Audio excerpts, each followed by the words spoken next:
பிரைஸெல்லாம் கர்த்தருக்கு ஸ்தோத்திரம் உண்டாவதாக. மத்தியான வேலையிலையும் நாம் மத்தேயு 10ஆம் அதிகாரத்தில் ஒரு சில வசனங்களை பார்ப்போம். நாம் யாருக்கெல்லாம் பயப்படணும்? நம்ம போகிற வர மனுஷனுக்கெல்லாம் பயப்பட உட்காந்துக்க முடியாது, சொந்தக்காரங்களுக்கு பயப்பட முடியாது இல்லையா? நம்ம பிறந்ததுலேருந்து தாய்க்கு பயப்படும், தகப்பனுக்கு பயப்படும். அதுக்கப்புறம் பெருசான பிறகு கல்யாணம் ஆகுது, யாருக்கு பயப்படுவாங்க? புருஷனுக்கு பயப்படும். அப்புறம் பிள்ளைங்களுக்கு பயப்படுவோம், பிள்ளைங்க பெருசான பிறகு அது கோச்சிக்கு. அதுக்கப்புறம் என்ன பேர பிள்ளைங்க ஆண்டுனால அது கோச்சிக்கு போய் நம்ம அதுக்கு பயப்படும். இதுமாதிரி நம்ம காலங்கள் பயத்திலேயே போய்கிட்டு இருக்கோம். எல்லாருக்கும் ஒரு பயம் இருக்குது. பயம் இல்லாத ஆட்களே கிடையாது. பயம் எதுக்கெல்லாம் பயம், எதுக்கெடுத்தாலும் பயம். இருட்டை பார்த்தா பயம், மனுஷனை பார்த்தா பயம், எல்லாத்துக்கும் ஒரு பயம். மிருகத்தை பார்த்தா பயம், பூனை பார்த்தா சில பயப்படுவாங்க, பல்லியை பார்த்தா போடுவாங்க. எனக்கு கப்பம்பூச்சினாலே பயம். உண்மையாக தான் அதுதான் சொல்லுவேன். ஏன்னா உண்மையை ஒத்துக்கணும் இல்லையா? கப்பம்பூச்சி கண்டாலே பயம். 60 பார்ப்பேன், ஓடி போயிடுவேன். அடிக்கூட மாட்டேன், அடிக்கவே மாட்டேன். நான் கப்பம்பூச்சி ஓடிடுவேன். வேறு யாருன்னா கூப்பிட்டு அடிக்க சொல்லுவேன். ஏன்னா அந்தளவுக்கு எனக்கு பயம். அப்போ பாருங்கள், பயம் எல்லாரையும் துரத்திக்கிட்டே தான் இருக்குது. ஆனால் நம்ம எதுக்கு பயப்படுவோம்? எதுக்கும் பயப்படக்கூடாது, பயப்படவே கூடாதுன்னு சொல்லி வேதம் சொல்லுவோம். எதுக்கு பயப்படணுமா? ஆத்துமாவையும் கொல்ல வல்லவருக்கே பயப்படணுமா? ஆத்துமாவும் சரீரத்தை மட்டும் கொல்றவங்களுக்கு பயப்படணுமா? அதுக்கு ஒரு வசனம் பார்த்தீங்கன்னா மத்தேயு 10:28 பார்க்கலாம். நம்ம ஆத்துமாவை கொல்ல வல்லவர்களாயிராமல் சரீரத்தை மாத்திரம் கொள்கிறவர்களுக்கு நீங்கள் பயப்பட வேண்டாம், ஆத்துமாவையும் சரீரத்தையும் நரகத்தில் அழிக்க வல்லவருக்கே பயப்படுங்க. அப்போ பாருங்கள், ஆத்துமாவை கொள்ள பயப்படாமல் சரீரத்தை மாத்திரம் கொள்ளுவர்களுக்கு பயப்படாங்க. சரீரம் எப்போவுமே மண்ணுக்கு தான் போகுது, அதுக்கு பயப்படாதீங்க. சரீரத்தை கொள்றவங்களுக்கு பயப்படாதீங்க, ஆத்துமாவையும் சரீரத்தையும் நரகத்திலே அழிக்க வல்லவருக்கே பயப்படுங்கள். அப்போ நம்ம யாருக்கு பயப்படணுமா? ஆண்டவருக்கே பயப்படணும். அவரு தான் நம்மளுடைய எல்லாத்தையும் கொள்ளுவார் இல்லையா? என்ன கொள்வார்? ஆத்துமாவையும் சரீரத்தையும் நரகத்தில் அழிப்பார். அவருக்கு தான் நம்ம பயப்படணும். ரெண்டாவது நம்ம பார்க்கலாம், எல்லாத்துக்கும் உலகத்தில் யாவும் என்ன சொல்லுங்கள், பயப்படக்கூடாது. உலகத்துக்கு பிசாசினால் உண்டாயிருக்கு. நம்ம பிசாசை எதிர்த்து நில்லுங்கள், அப்போது அவங்களை விட்டு ஓடி போவான்னு தான் வசனம் சொல்லுது. பிசாசை எதிர்த்து நிற்கணும். வா வா வான்னு சொல்லிட்டு அவன்கிட்டே போய் நம்ம உட்காந்துக்கணும், நம்ம மேலே ஏறி உட்காந்துக்குவோம். அதனால் அவன்கிட்ட என்ன செய்யக்கூடாது? அவனுடைய அட்வைஸை கேட்கக்கூடாது. பிசாசினுடைய அட்வைஸ் நல்லாவே தெரியும். கெட்ட காரியங்கள், கெட்ட சிந்தனைகள், கெட்ட நடத்தைகள், கெட்ட வார்த்தைகள், இல்லை தேவனுக்கு விரோதமான எல்லாத்தையும் அவன் செய்வான் பிசாசு. அதுதான் பிசாசுடைய கிரியை. நம்ம அதுக்கெல்லாம் என்ன செய்யக்கூடாது? இந்த மாதிரி இது பண்ணக்கூடாது. நான் அந்த கிரியெல்லாம் நடக்கக்கூடாது. பிசாசை எதிர்த்து தான் நிற்கணும். அப்போது தான் அவன் உங்களை விட்டு ஓடி போவான். ஒரு வசனம் கூட ஃபாதர் சொல்லியிருப்பாங்க, துதி எடுத்தால் சாத்தான் ஓடுவான்னு. அது முறுமுறுத்தால் திரும்பி வருவான். நம்ம முறுமுறுக்கவே கூடாது. ஆண்டவர் மேலே உண்மையான அன்பு இருந்தால் நம்ம முறுமுறுக்கவே மாட்டோம். விசுவாசம் இருந்தால் நம்ம என்ன செய்ய முறுமுறுக்கவே மாட்டோம். ஆண்டவர் செய்கிறாரு, பண்ணுறாரு அப்படி. நமக்காக ஆண்டவர் சிலுவையில் மரணத்தை ஜெயித்தார். அப்படி மரணத்தை ஜெயித்த தேவனுக்கு பயப்படணும். மனுஷனுக்கு பயப்படவே கூடாது. பின்வாங்கி போகாமல் இருக்க பயப்படணும். நம்ம எங்கடா பின்வாங்கி போயிடுவோமோ, ஆண்டவருக்கு பின்வாங்கி போயிட்டோம்னா நமக்கு என்ன கதி அப்படின்றதுக்காக பயப்படணும். நான் பின்வாங்கி போயிடலாம், ஜாலியாக இருப்போம், ஆண்டவர்கிட்ட போனால் நமக்கு ஜாலியாக இருக்கும், உலகத்தை அனுபவிக்கலாம். அப்படி கிடையாது. உலகத்தை அனுபவிக்கிறது பெரிய காரியமே இல்லை.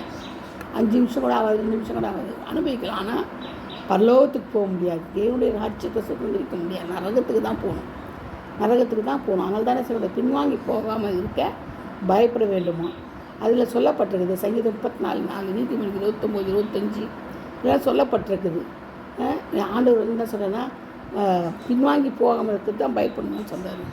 நான் ஏன்னா உலகம் அக்கினினால் அழிஞ்சு போகும். உலகம் அக்கினினால் அழிக்கப்பட்டது இல்லையா? ஆனால் நம்ம என்ன செய்யணும்? ஆண்டவருக்கு கட்டாயம் பயந்தே ஆகும்.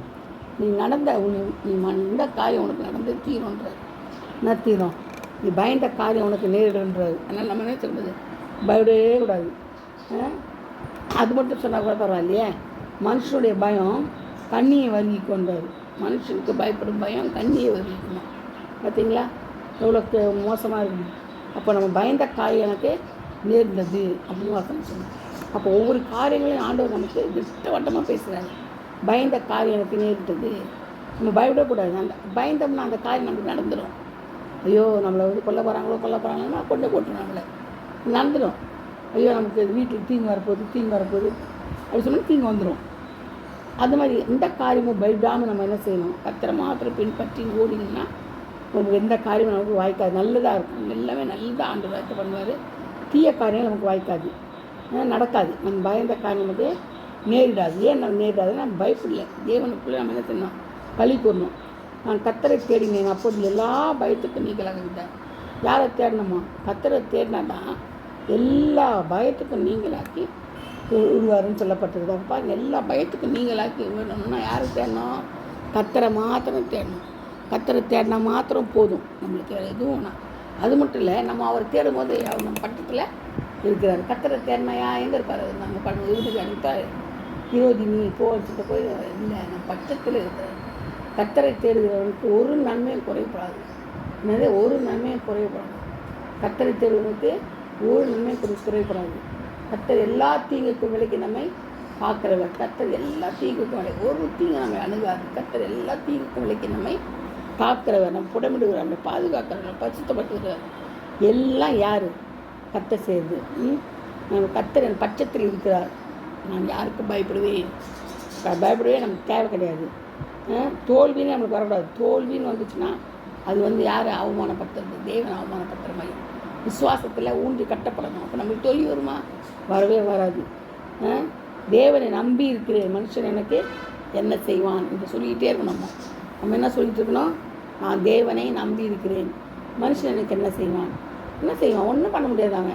நம்ம தேவனை நம்பி இருக்கிறதுனால மனுஷன் ஒன்றும் கிட்டக்க வர முடியாது. நம்மகிட்ட ஒரு சவால் விட முடியாது. நம்ம ஒன்றும் பண்ண முடியாது. தோற்று போனோம், தோற்று போயிடுவோம். தேவனை அவன் தோற்று போயிடுவான். கர்த்தர் அவ்வளோ நல்லவர். இதெல்லாம் நம்ம எதுக்காக நம்ம பார்க்குறோம்னா, பயப்படக்கூடாது. பிசாசுக்கு எதிர்த்து இருக்கணும். பிசாசை நம்ம கர்ஜிக்கிற சிங்கம் போல வருவான் பிசாசு. ஆனால் அதுலேருந்து ஆண்டவர் நம்ம என்ன செய்கிறார்? விடுவிக்கிறார். பரம தகப்பன் நம்ம கூட இருக்கிறார். நாம் அவர் கூட இருக்கணும். அவரை கற்பனைகளை கை கொள்ளணும், கட்டளைகளை கை கொள்ளணும், வார்த்தையை கை கொள்ளணும். அவர் வார்த்தையாக இருக்கிறார். அவர் நீதிபதி, நியாயாதிபதி. அவர் நமக்கு போதுமானவராக இருக்கிறார். ஒவ்வொரு நாளிலும் ஒவ்வொரு நேரத்திலும் நம்மளுக்கு அவர் போதுமான, நம்ம கூடவே இருக்கிறார், நம்ம இருந்துக்குள்ளே இருக்கிறார். அவரை மட்டும் சார்ந்து பிடித்து கொள்ளணும். கர்த்தரை சார்ந்து பிடித்து கொண்டா ஏசப்பா நம்மளோட காரியங்கள் எல்லாத்தையும் வாய்க்க பண்ணுவார். ஏசு மாத்திரம் நமக்கு தேவை. நீங்களும் அநேகர் பாருங்கள், ஆண்டவர் ஏற்றுக்கொள்ளுங்க, ரட்சிக்கப்படணும். ரட்சிக்கப்பட்டால் போதும். ரட்சிக்கப்படாதவர்களுக்காக ஜபம் பண்ணணும். ரட்சிக்கப்படாதவர்களுக்காக நம்ம என்ன செய்யணும்? நம்ம ஜபம் பண்ணி ஆண்டவர்கிட்ட விடுதலை வாங்கி தரணும். வியாதி ஆக்கிறவங்களுக்காக இந்த ஜபம் பண்ணி விடுதலை வாங்கி தரணும். திறப்பின் வாசலில் நிற்கணும். திறப்பின் வாசலில் நிற்க தான் ரொம்ப முக்கியம். அப்போ திறப்பின் வாசலில் நம்ம நின்று ஜபம் பண்ணும்போது, திறப்பின் வாசல்னால் என்ன? நம்ம ஜபம் பண்ணுற இடம் தான் திறப்பின் வாசல். நம்ம ஆண்டவர் பற்றி ஆண்டவருக்காக அவற்றை சொல்லிட்டு மற்றவர்களுக்காக நம்ம ஜெபிக்கிறோம் இல்லையா? அதுதான் திறப்பின் வாசல். நின்று மற்றவர்களுக்காக நம்ம போராடி ஜெபிக்கிற இடம் தான் திறப்பின் வாசல். நின்று முழங்கால் படிட்டு நம்ம ஜெபிக்கிறோம். அதுதான் திறப்பின் வாசல். நம்ம இருக்கும்போது கர்த்தர் எல்லாவற்றையும் நம்ம கைக்கூடி வர பண்ணுற கர்த்தர் நமக்கு போதுமானவராக இருக்கிறார். ஒவ்வொரு நாளிலும் இயேசு தான் நமக்கு ஜீவன். உடல், பொருள், ஆவி எல்லாமே இயேசு மாத்திரம்தான். இயேசுவை தவிர வர வழியே கிடையாது. நானே வழியும் சத்தியமும் ஜீவனமாக இருக்கிறேன்றார். அவர் ஜீவனாக இருக்கிறேன்னு சொல்கிறார். வாக்கு பண்ணியிருக்கிறார். வாக்கு பண்ணினவர் மாறாதவர். ஜீவ அப்பம் நானே என்றார். நான் தான் வானத்திலேருந்து இறங்கி வந்த ஜீவ அப்பம் அப்படி சொல்கிறார். அப்போ வானத்திலேருந்து இறங்கி வந்த அப்போ யார்? ஜீவ அப்பம் இயேசு தான் இல்லையா? அந்த காலத்திலே மன்னாவை கொடுத்தாரு அப்போவே. ஆனால் இப்போ என்ன பண்ண? குமாரே நமக்கு தந்துட்டார். ஜீவ அப்பம் யார்? இயேசு கிறிஸ்து தான் ஜீவ அப்பம், நமக்காக அப்பம் அவர் தான். அதனால் நம்ம என்ன செய்யணும்? ஒவ்வொரு நாளிலும் அந்த ஜீவ அப்பத்தை புசிக்கணும். இந்த ஜீவ அப்பத்தோடு பேசணும், அதோடு நடக்கணும், அந்த வார்த்தையில் கேட்கணும். அவருடைய சொல்ல நம்பி என்ன செய்யணும்? ஜீவிக்கணும், விசுவாசிக்கணும். அவர் வார்த்தைகளை விசுவாசிக்கிறதுக்கு ஒரு கேடும் கிடையாது. ஒரு நன்மையும் குறைவுபடாத வரும். எல்லா குறைவுகளையும் கிறிஸ்து நிறைவாய் மாற்றி தருவார்.